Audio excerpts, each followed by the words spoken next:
Hi everybody, Levi Clay here, and today I'm going to do something slightly different. So many of you know, especially the guys watching this in my Patreon group, I have a Patreon page, and as part of that, guys that support me on that have access to my private patron-only Facebook group, and in there we do lots of fun things like transcription challenges. I throw out an intermediate and advanced challenge every month. I have the guys transcribe it, and then I transcribe it as well, and we compare work, and I give them feedback on their work. But this time I'm going to do something slightly different. So Jay, one of my patrons, has submitted a transcription of Matt Palmer plays Neil Gow's Lament for the Death of His Second Wife. It's a nice acoustic guitar piece. And Jay's transcription isn't bad in the slightest, but we can certainly clean it up. So I thought it would be fun to do a video looking at his work without comparing it to my work, but just to see how his work stacks up against what we hear on the audio file. So if I bring it over here, now this does have a video associated with it. If I bring that up, I do have a video for reference if I need it. In fact, I tell you what, I'm going to put that behind me, behind my face, just so I can see it if for some reason I need it. I don't see myself needing it though. So it's a really nice piece of music. You can see Jay's transcription on the right here. The intro is very much has a free time feel to it. Now if we listen to it,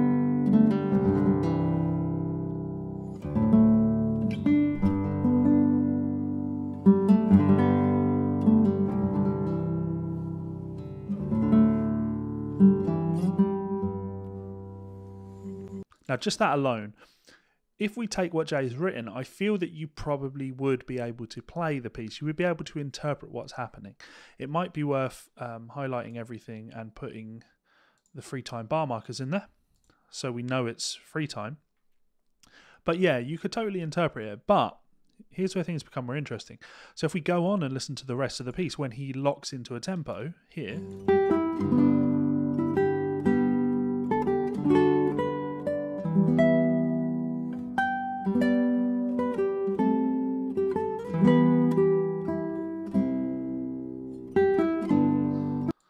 what Jay has rightfully picked up on is this rhythm, this repeating motif. Ba ba ba ba ba ba ba ba ba ba, and from time to time he'll add in these consecutive quarter notes. This could be written in 6 or 3. It's really up to you. I feel both work okay. Ba ba ba ba ba ba ba da da da da. That's very much the rhythmic motif that pushes the piece of music forward. And when we look back at that intro with this rhythm in mind, da da da da da da, suddenly this intro to me becomes a lot clearer. Ba da ba da da da. Bo da da da da da da da da. If I was to play it in time, that would be the rhythm I would use. So it's in my nature to go through and try and write the rhythm in a way that's going to be reflective of how it's then played later on in the piece. So if I reinterpret this Jay's free time transcription, but using the common sense of what happens later, we'd get this. Even though, like, strictly Jay's correct here, these notes are short. It feels like eighth notes. To me, it makes more sense to write it like that. Now,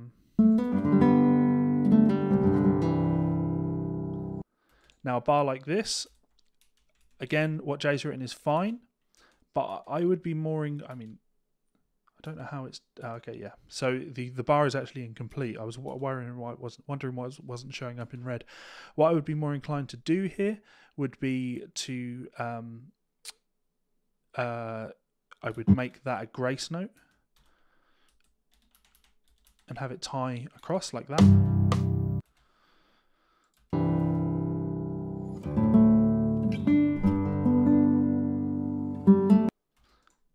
Now, and it's good that Jay has interpreted this correctly. This is very definitely a bar, right?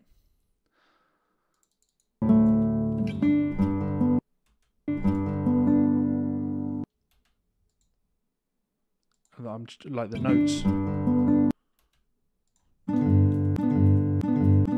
is ascending, not... It's a very slow arpeggio.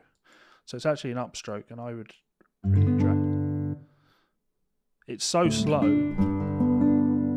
He's pausing on there. He's resting on that note. So you can put a fermata in there. That makes that a little bit tidier.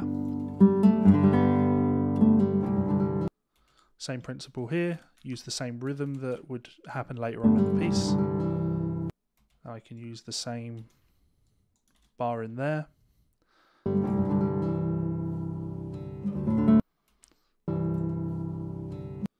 He actually pulls off, so what I would be inclined to do there would be to do something like that. Don't know how I feel about that. Don't like the way that's displaying in the tab.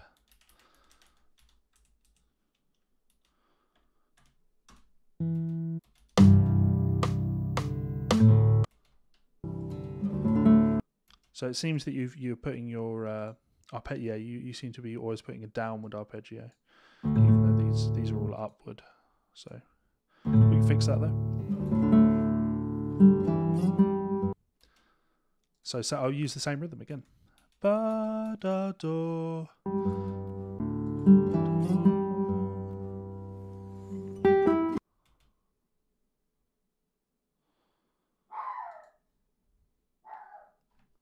Aren't dogs awesome? He'll just do that for the next 8 hours now. So what I'd be inclined to do again here, so this is great that you've got this, you've picked up that this is the in time section, but really this is the lead in to this being beat 1. So, and the rhythm is the same as here. Ba da da da da. So we've got two options. We can either condense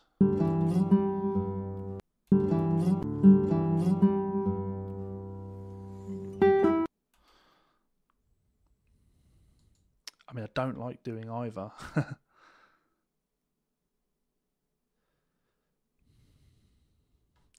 Yeah, I will. I had a real hesitation there on what I wanted to do. So what I'm going to do is, I don't know why I did that.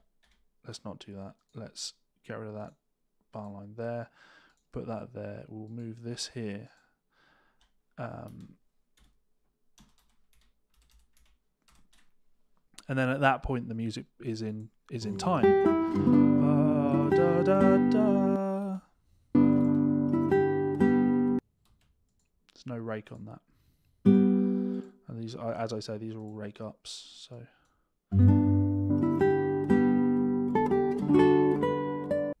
again, that's a rake up. Ba, ba. Same again. Looks like you've got a slide down in there for some reason.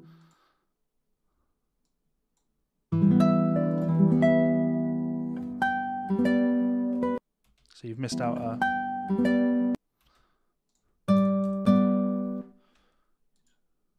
Same again, rake.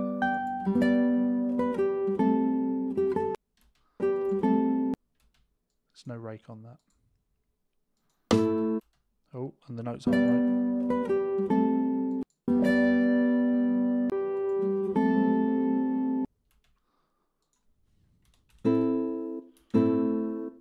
All of the notes are in there.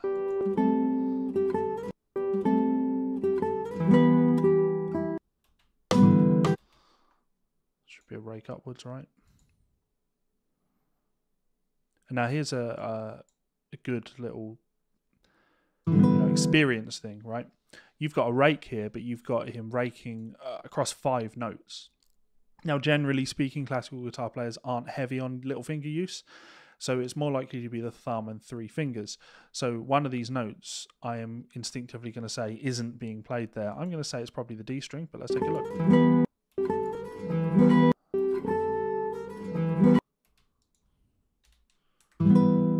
Yes, that D string note is in there. No rake on that one. Same rhythm, right? Ba, ba, ba. No rake on that.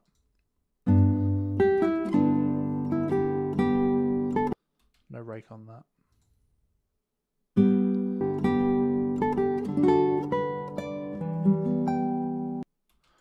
Now, here's where you get into real tricky territory, right? That wasn't what I meant to remove there.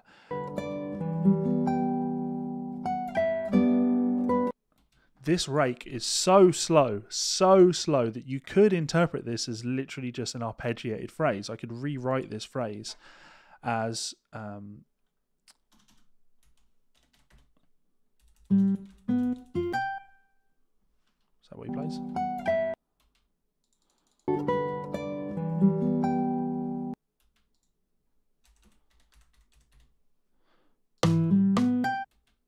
But the reason I won't do that is because, again, can I even undo that many things? The idea behind what's being played is still that same rhythm. So what I want is, MIDI playback wise, we could really slow this right down and put a fermata on it, just to let you know that this note, this is really held. You could even go as far as saying slow arpeggio or something like that, just to give that information to the listener.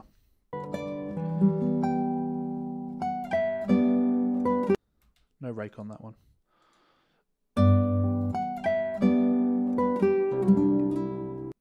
Same principle here, right? So I like what you've done. I can see what you've attempted to do there. But rhythmically, I still feel it's the same motif. So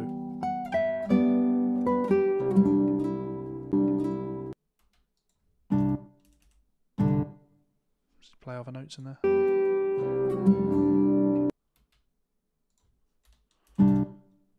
Yeah.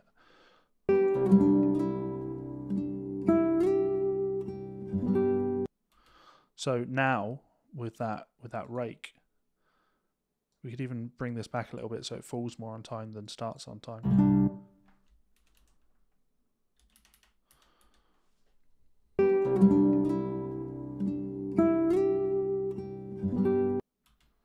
Yeah, so rhythmically this one's a tricky one. These two bars are really, it's one musical idea resolving to this bar. So my idea my job as a transcriber is to present something on the page that makes sense from a analytical perspective, not something that's a perfect representation of the music that's being played. I know that sounds crazy, but this is free time. He's pushing and pulling. We want something that looks sensible on the page, the way you would teach it.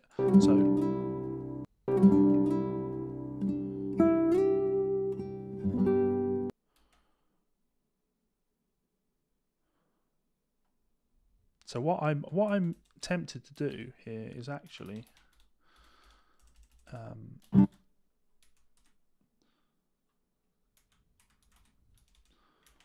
tempted to do that. I think when you look at that on the page, that looks really tidy.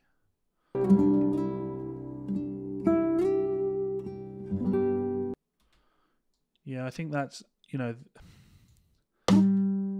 oh, doesn't like it. Yeah, so this isn't ideal. This has a rubato feel to it, but I think that looks much clearer on the page. So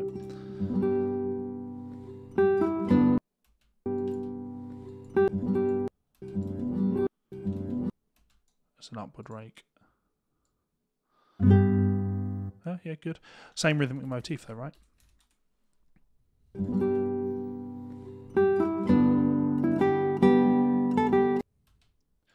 Now just scrolling through the rest of the piece.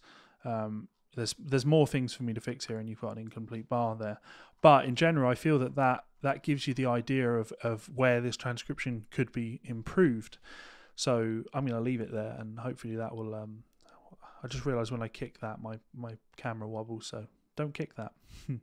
So yeah, hopefully that gives you an idea of where you could go about improving this transcription, Jay, and I do hope that was of use to you. Thanks very much for your submission this month. All submissions in the group are appreciated. If you would like to be like Jay and join our group, or be like any of these people over here that support me over on patreon.com, that list needs updating actually, so I should do that today. yeah, you can join my Patreon for as little as $1 actually, but these guys all support me more, and that is massively appreciated. My $10 champions, you get your name credits. The $20 guys pick videos, they suggest videos that they want me to make, and I do them. And you $50 guys, they also get a private lesson every month. So huge thank you to you guys. It really does help keep this channel going, and that is the important thing. So if you would like to be like those awesome people, you don't have to. I'm still making YouTube content for free for everyone, of course. You can check us out on Patreon by clicking this button up here. You can subscribe by clicking this little button down here, and you can check out 2 more of my videos here and here. Thank you so much for all of the support, guys. More videos coming soon. All the love in the world, and I will see you again in the near future. Much love. Bye.